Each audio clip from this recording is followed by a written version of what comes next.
Mr. Speaker. Mr. Speaker, I want to just focus on three aspects of this in my contribution to this debate. The first is that I would like to take the opportunity of thanking the advisers whom I see in the gallery and to whom I acknowledge, and also the Select Committee staff. They, if anyone knows how much I, at least, appreciated their very hard work by actually paying them the privilege, unlike the members on the opposite side, of actually reading the material that they put in front of us. So I acknowledge and thank them for that.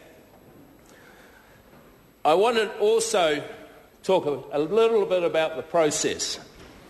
And it's fortunate that just the last speaker has spoken a wee bit about the process, because what he's just said is a load of bollocks. And it's as simple as that. The Labor Party declared its position on the 9th of December. What was it? They said it's this or nothing.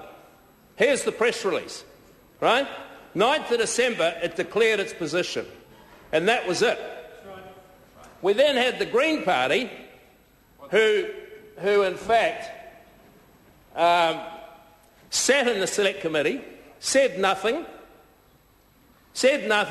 and in fact when we were deliberating, the member that was present, notwithstanding that the leader of that party said in fact that we didn't discuss the report, the member that was actually present when we did discuss it is sitting in the House right now, and he was asked to make for a contribution.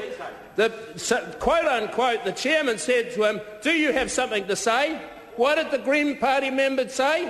He said, Third reading speech. He said that, no, I have nothing to contribute, we're writing an independent report, quote unquote. So the point being that these people had already declared their positions. And therefore, what did the chairman was left to do? The chairman was left to say, then if that's the case, the best form of sunlight is to bring this back to the House. Order. I refer the member to Speaker's Rulings 117, and there are a number of them there. It's a third reading speech. We need to concentrate on the content of the speech. And you mention what's happened in the Committee of the Whole, but not at length of the Select Committee process. Paul Quinn.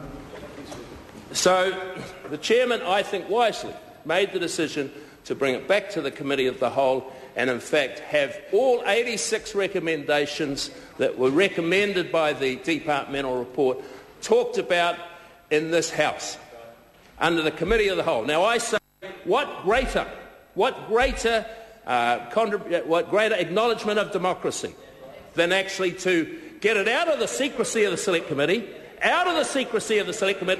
have it here, thrash it out so that the people could see the positions of each party. And what did we do? We took notice of all those submissions, and as a consequence, we had thousands of supplementary order papers. And so that's, I think, that puts to bear the issue of process. The last thing that I want to focus on in my short contribution to this debate, Mr. Chairman, is the issue of the main difference between the two major opposition party and ourselves, and that's the issue of codification. And this is where the opposition has said that they want to leave it to the courts.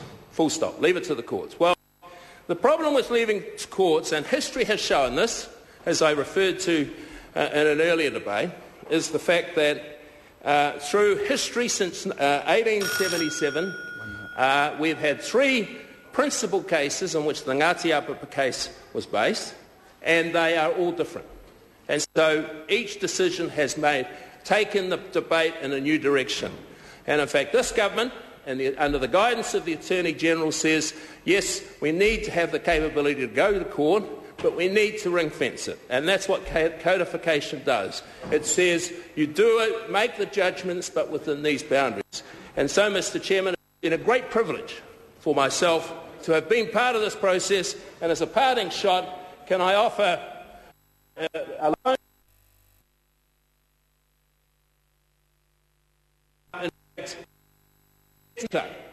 some of and be more fully informed on when they want to debate the issue going forward. Thank you, Mr.